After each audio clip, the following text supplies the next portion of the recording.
एक गांव में कालू नाम का नाई अपने परिवार के सहित रहता था। परिवार में उसकी पत्नी और बच्चे थे। परिवार बड़ी खुशहाल से चल रहा था। कालू की जो भी कमाई होती थी उससे उसकी पत्नी बड़ी अच्छी तरह से गृहस्थी चला रही थी। इस तरह से परिवार में बड़ा प्यार था। कालू नाई अपने काम में बड़ा माहिर था। एक दिन कालू को राजा ने बुलाया और राजा ने कहा कि तुम रोज मेरी हजामत बनाने आया करो, मैं तुमको 1 असफी रोज दूंगा। ये सुनकर कालू बहुत खुश हुआ।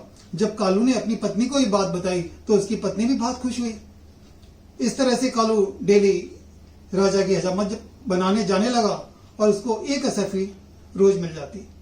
एक दिन कालू राजा की हजामत बना के जंगल से वापस आ रहा था। पीछे से एक आवाज आई। वो यक्ष की थी। उसने कालू से कहा, कालू तुम्हारी ईमानदारी के बहुत चर्चे सुने हैं। कालू ने कहा, हाँ वो तो है। यक्ष ने कहा, मैं तुम्हें 7 सोने के सिक्के से भरे हुए घड़े देना चाहता हूं, अगर तुम लेना चाहो तो ले सकते हो।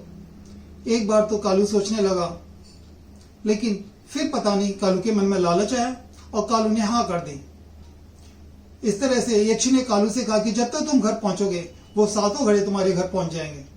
जब कालू अपने घर पहुंचा तो उसने देखा कि 7 घड़े भरे हुए थे, जिसमें से 6 घड़े तो असफियों से भरे हुए थे और 1 घड़ा आधा खाली था। लेकिन उसकी पत्नी ने कहा कि कोई बात नहीं, इस आधे घड़े को हम भर लेंगे और हमारा जीवन बड़े आराम से और सुख से कट जाएगा। इस तरह से अब कालू दूसरे दिन फिर राजा के हजामत बनाने जाने लगा। वहां से जो भी एक सोने का सिक्का लेके आता वो उस घड़े में डाल देता। इस तरह से काफी दिन तक चलता रहा, लेकिन घड़ा भरा नहीं। घड़ा उतना का ही उतना ही रहता। इस तरह से कालू और उसकी पत्नी बड़े सोच में पड़ गए और कालू कंजूसी करने लगा। उसने अपनी पत्नी को खर्चा चलाने के लिए पैसे देना कम कर दिए थे, क्योंकि उसके दिमाग में सिर्फ उस 7वें घड़े को भरना ही था। घर में अशांति फैल गई। कालू चिड़चिड़ा सा हो गया था। जब कालू दूसरे दिन राजा की हजामत बनाने पहुंचा तो राजा ने पूछा, कालू क्या बात है, कुछ परेशान से नजर आ रहे हो, क्या घर का खर्चा नहीं चल रहा? कालू ने कहा, हाँ घर का खर्चा नहीं चल पा रहा। तो राजा ने कहा, ठीक है कालू, आपको आज से 1 असफी की जगह 2 असफी मिलेंगी, यानी कि 2 सोने के सिक्के मिलेंगे। ये सुन के कालू और खुश हुआ। अब जब 2 सिक्के मिलने लगे तो कालू ने वो 2 सिक्के फिर घड़े में डालने शुरू कर दिए और गृहस्थी के लिए उसने खर्चा देना बंद कर दिया। अब पत्नी का खर्चा चल ही नहीं पा रहा था। दोनों के बीच में आपस में मतभेद हो गए। मतभेद के साथ साथ घर में शांति खत्म हो गई थी, शांति भंग हो गई थी। अब कालू फिर और ज्यादा चिड़चिड़ा होने लगा।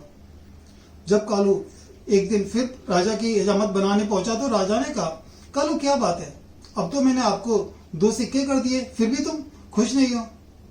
कालू ने अपनी सारी कहानी राजा को बताई, यक्ष वाली, कि ऐसे ऐसे यक्ष ने 7 घड़े दिए थे।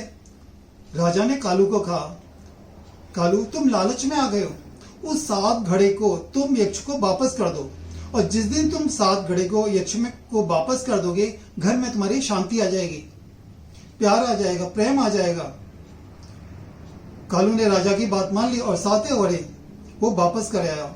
जब वो 7 घड़े वापस कर दिए तो कालू का घर में शांति आ गई। वो अपनी पत्नी को खर्चे के लिए पैसे देने लगा, गृहस्थी अच्छी चलने लगी, सब सुख शांति वापस आ गई थी। तो दोस्तों, इस तरह से कालू ने 7 घड़े के लालच में अपने घर की शांति को भंग कर दिया था। रामायण के सुंदरकांड में एक चौपाई भी है, काम क्रोध मद लोभ सब नात न रखे पंथ। जब ये लालच और लोभ हमारे मन में आ जाता है तो हमारा अंत हो जाता है, हमारी शांति भंग हो जाती है। इसलिए जो भी हमें हमारे कर्मों के अनुसार मिल रहा है, हमें उसी में शांति रखनी चाहिए, उसी में अपना गुजारा करना चाहिए ईमानदारी के साथ। कभी शांति भंग नहीं होगी। हमें लालच नहीं करना चाहिए। ज्यादा लालच करने से हमारा परिवार में असंतुष्टि, अशांति फैल जाती है।